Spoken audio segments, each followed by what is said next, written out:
Hi everyone. I thought I'd start my little YouTube channel off with a tour of my rig so you can see the current hardware I have and understand better the hardware that I'll be reviewing in the future to put upgrades on my rig. Before we get started, I just want to note that the wiring is a great source of shame, something I'll have fixed up in the near future. I rearranged my office and have some additional hardware coming, so I'm waiting for everything to be here before working on cable management. As far as the rig go, the rig itself is a 3060 and 3030 aluminum profile rig that I purchased about a year ago from Temu. In that time, it's held up fine, but does have some minor annoyances, like those long pieces. Kind of move around a little bit here. So those long pieces there is actually two pieces that are held together. There are two separate pieces that are held together with metal connectors. And as you can see, there's like a million silver bolts in the wheelbase mount itself is also kind of a pain. Basically, you pain to set up and pain to adjust. On the bottom of the rig, you see down there, I mounted these heavy-duty springs that provide a little bit of vibration dampening and cause the rig to move just slightly when getting in and out of it. It's a minor thing, but it gives it a slight bit of realism. I'll say before I got this rig, I had a wheel stand that I borrowed from a friend, and then I upgraded that to a folding rig that just wasn't great. It wasn't a great fit for me. I'm 6'4", just under 220 pounds. And so, the thing I encounter most with sim racing is just finding something that has comfortable positions that accommodate my long arms and long legs. The seat is from Next Level Racing. It's their ERS4 reclining seat. I briefly had their PRS2 seat when it first came out, and there were a couple of QA issues in addition to the side bolstering causing pain in the side of my hips, again, probably because of my height and legs. But I love the look of the chair. The red accents, the red kind of in the middle look really nice. And Next Level Racing are great to work with regarding the QA issues, and ultimately allowed me to return the seat, which then led me to getting their ERS4. I guess some mild lower back pain in it, but that could just be old age. I also had a chance to sit in their ES1 bucket seat, and it was surprisingly comfortable. I will likely look to get a bucket seat in the future if I ever decide to upgrade. The seat itself is mounted. Let me come down here. The seat's mounted to the rig using the Trak Racer adjustable seat bracket for reclined seats and office chairs. I have a separate video for that. But I've been quite happy with it. Being able to adjust the seat angle really helped reduce my back pain. And Trak Racer shipped it out in record time to me. I got it like maybe 5 days later after purchase. I will say that the mount kit did come with some extra brackets that I believe are designed to give extra support for office chairs, but I managed to find a different use for them, which I'll show you shortly. Let me back up. On to the biggest thing, most obvious thing is the very nice triple monitor stand, which I honestly didn't expect to ever have.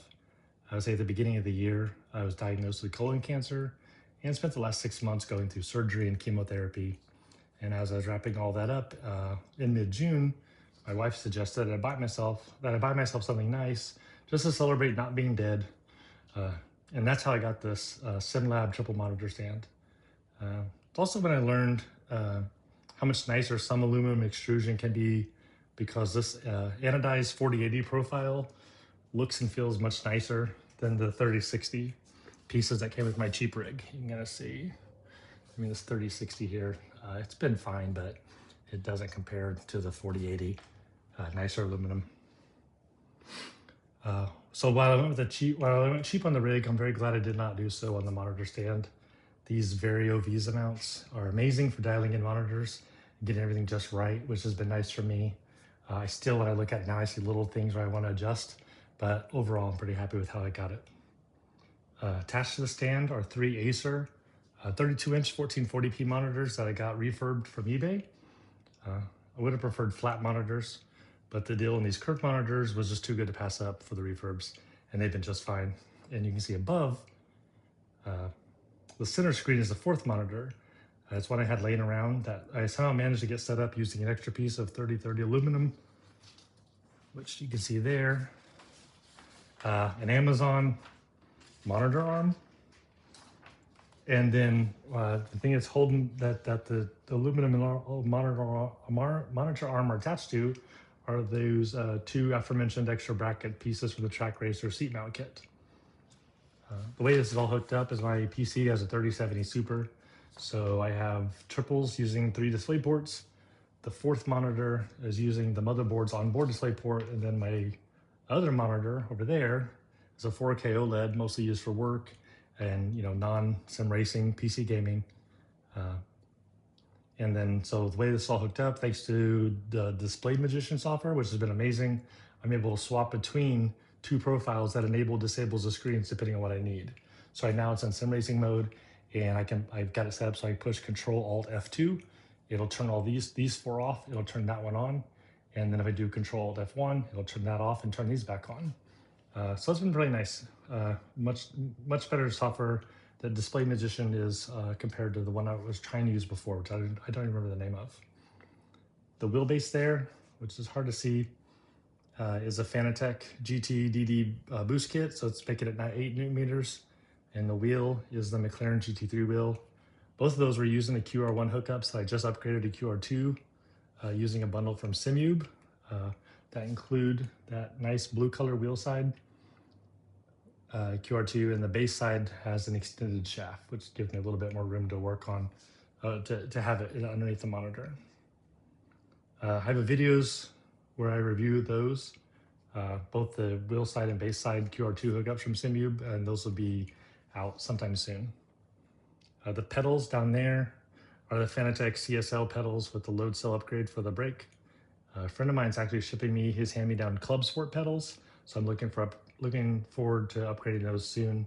It's also why I'm kind of leaving the wiring as a mess, because I have to undo a lot of it to hook up those pedals.